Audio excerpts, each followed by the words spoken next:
जय श्री महाकाल। सिद्धियां कैसे प्राप्त किया जाए। आज मैं अपने गुरु की बताई हुई बातें आप लोगों को बताऊंगा, जो मेरे गुरुदेव मुझे बताए थे कि सिद्धि साधना कैसे प्राप्त किया जाता है। सर्वप्रथम गुरु का होना अति आवश्यक होता है, ताकि साधना में कुछ भी अनहोनी घटे या कुछ भी शक्तियाँ शरीर पे आ जाएं या उनके सेवक आ जाएं या सेविकाएं आ जाएं, तो उनको काबू कर सकें या वचन में बांध सकें। इसलिए गुरु का होना परम आवश्यक होता है। इसके बाद मेरे गुरुदेव ने मुझे जब कहे थे जपने के लिए, बिल्कुल इनके पीछे बिल्कुल एकदम बरन हो जाओ।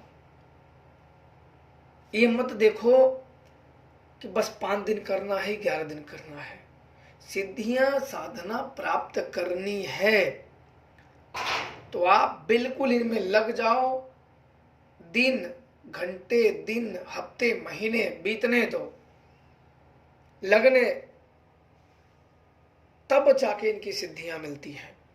और एक बार सिद्धियां प्राप्त हो गई तो आपके जीवन में सबसे बड़े बदलाव आते हैं। मन शांत हो जाता है, शुद्ध हो जाता है, मन के भीतर परोपकार की भावना जागती है, दूसरों को कल्याण की भावना जागती है और कर भी देते हो।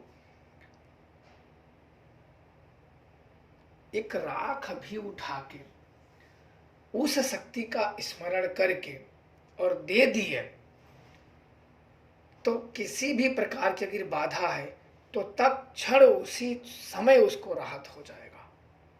जो देखना चाहो वो तुरंत आपको, सब दूध के दूध और पानी के पानी हो जाते हैं, सब कुछ साफ हो जाते हैं, कुछ भी छूटता नहीं है कि क्या बाकी रह गया है और क्या नहीं रह गया है। पर उसके पहले आपको बिल्कुल उसमें समर्पण के भाव से जपना होगा। साधना पूरी तरीके से गुप्त होती है। आपको और आपके गुरु को 2 के अलावा तीसरा अन्य किसी को ना बताएं कभी भी। जिस कामों में तीसरा व्यक्ति उपस्थित हो गया है वो काम जल्दी सफल नहीं होते हैं। तीसरा उत्पन्न होने का मतलब या अपनी गुप्त बातें बताने का मतलब है, या तो आप शक्तियों से हट जाओगे या गुरु से हट जाओगे, या कुछ ऐसे होंगे कि जो शक्तियों का हाथ आपसे छूट जाएगा। पूजा भक्ति सदैव गुप्त रखी जाती है। कुछ नियम ऐसे होते हैं जो उन नियमों का अगर पालन किया जाए तो निश्चित तौर पे पूजित शक्तियां की सिद्धि जरूर होती है। किसी न किसी रूप में दर्शन भी होते हैं, उनकी कृपा भी प्राप्त होती है और जीवन धन्य भी हो जाता है। किसी की भी साधना करो पर उसी में लीन हो जाओ, उनके मंत्रों में, उनकी पूजा में, उनकी आराधना में पूरी तरीके से लीन हो जाओगे, तभी कुछ प्राप्त कर पाओगे। इन बातों का अगर ध्यान रखोगे तो कोई भी मंत्र है उसको सफल कर ही लोगे। और गुरु का होना परम आवश्यक है। जिसके पास गुरु नहीं है वो अपने मनमानी रास्ते पर, जैसे जंगल में व्यक्ति चल गया है, जब तक रास्ता उसके आंख से दिख रहा है तो ठीक है। जिस दिन रास्ता बचे उसी दिन उसका कुछ न कुछ बुरा हो ही जाएगा, क्योंकि उसे रास्तों का ज्ञान नहीं है। बस वो रास्ता जो दिख रहा है उसी पे चल रहा है। तो सदैव एक जैसे रास्ते कभी भी नहीं आते हैं।